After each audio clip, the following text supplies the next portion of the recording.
एक गांव जो समुंदर किनारे बसा था। आशा अपने पिताजी के साथ उस गांव में रहती थी। आशा की अम्मी बहुत साल पहले एक बीमारी से मर गई थी। तब से आशा घर संभालती और वालिद मछली पकड़ने और बेचने का काम संभालते। सुबह से ही पिताजी निकल जाते काम पर और आशा खाना बनाती। जब उसके पिताजी काम से आ जाते तो पकड़कर लाई हुई मछलियों को बेच देते। इस तरह से आशा भी सीख लेती कि ग्राहकों को किस तरह संभालना है और लेन देन कैसे करना है।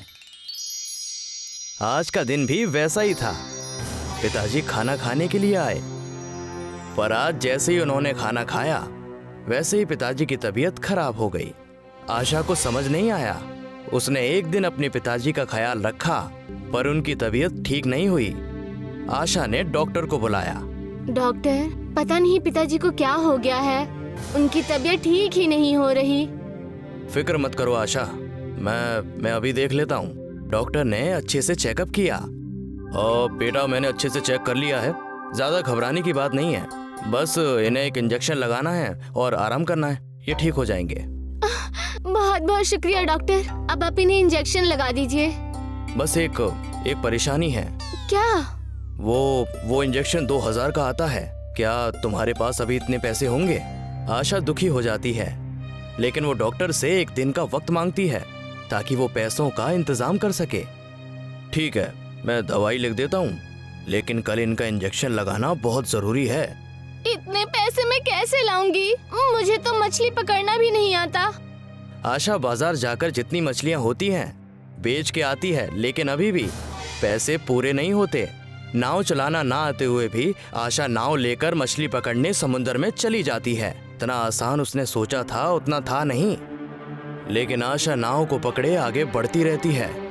उसे आगे एक छोटा मैदान नजर आता है। वो नाव के साथ थोड़ी देर रुकने के बाद सोचती है। उसे वहां पड़ी एक मछली नजर आती है। ये मछली कुछ अलग तरह की मछली थी जो गांव वाले नहीं लेते थे। ये मछली तो पिताजी की मछली से बहुत अलग है, अब मैं क्या करूं? आशा थोड़ी देर वहीं बैठकर सोचती है कि किसी तरह मछलियां मिल जाएं। शाम होने लगती है, लेकिन मछलियां नहीं मिलती। आशा उदास होकर उसी मछली के साथ घर चली जाती है। आशा उदास होकर सो जाती है। अगले दिन जब वो उठती है तो देखती है कि वो मछली पहले से बड़ी हो गई है। आशा ये देखकर बहुत हैरान हो जाती है। अरे ये क्या? ये मछली तो काफी बड़ी हो गई है, ऐसे कैसे हो सकता है? अब मैं क्या करूं इसका? आशा देखती है कि उसके पिताजी की तबीयत और खराब होती जा रही है। डॉक्टर आते हैं और देखते हैं। आशा, तुम्हारी पिताजी की तबीयत और खराब होती जा रही है। अगर जल्दी से इंजेक्शन नहीं लगाया तो हालत और खराब हो जाएगी। आशा ये सुनकर और परेशान हो जाती है। वो वही मछली लेकर बाजार बेचने जाती है, इसी उम्मीद से कि कोई तो उसे खरीद लेगा। सब उसे देखकर बहुत ताज्जुब हुए। वो दिखने में बहुत खूबसूरत थी, लेकिन उस मछली को खरीदने के लिए बाजार में कोई तैयार नहीं था। किसी भी गांव वाले को ये मछली नहीं चाहिए थी। आशा उसी मछली के साथ घर आ जाती है, तभी रोने लगती है और उसे एक आवाज सुनाई देती है। आशा ये आवाज सुनकर रोते हुए रुक जाती है और डर के मारे इधर उधर देखने लगती है। ये किसकी आवाज आई? यहाँ तो कोई मेरे अलावा है ही नहीं। ये मैंने कहा, जिसे तुम मेरे द्वीप से उठाकर लाई हो। आशा मछली की तरफ हैरानी और डर से देखती है। तुम बोल सकती हो? कौन हो तुम? मैं तुम्हारा कत्ल नहीं करना चाहती थी, लेकिन मेरे अब्बू बीमार हैं। मुझे पैसों की जरूरत है। तुम मुझे कुछ करोगी तो नहीं ना? चिंता मत करो, मैं तुम्हें कोई तकलीफ नहीं पहुंचाऊंगी। तो तुम्हें क्या चाहिए? क्या मैं तुम्हें वापस उस द्वीप पे छोड़ाऊं? हाँ, लेकिन उसके पहले मुझे लगता है मैं तुम्हारी मदद कर सकती हूँ। क्या तुम मुझे बता सकती हो कि मुझे गांव वालों के लिए मछलियाँ कहाँ से मिलेंगी? नहीं, मैं खुद एक मछली हूँ, तो मैं तुम्हें ये नहीं बता पाऊंगी, लेकिन मैं तुम्हारी कुछ पैसे कमाने में मदद कर सकती हूँ। आशा खुश होकर पूछती है। कैसे?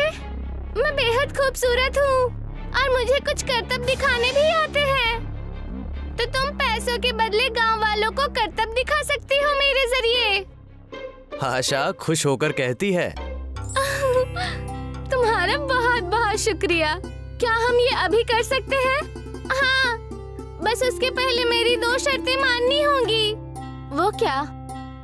तुम्हें मेरी साथी जो उसी द्वीप में है उसे लाना होगा और तुम्हारा काम हो जाने के बाद हमें वापस वहीं उसी द्वीप में छोड़ आना होगा। आशा खुशी खुशी हामी भरती है और तुरंत उस मछली के साथ उस द्वीप जाती है जहाँ उसकी साथी होती है, आशा दूसरी जादुई मछली से। क्या आप मेरे साथ करतब दिखाने के लिए मेरे गांव आ सकती है? नहीं, मैं नहीं आ सकती। मुझे पता है मैदान के इंसान सिर्फ हमारा फायदा उठाएंगे।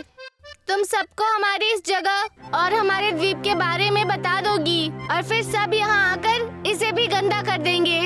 नहीं, मैं ये वायदा करती हूँ, मैं इस द्वीप और जादुई शक्तियों के बारे में किसी को कुछ नहीं बताऊंगी और आपको वापस यहाँ लेकर भी आऊंगी।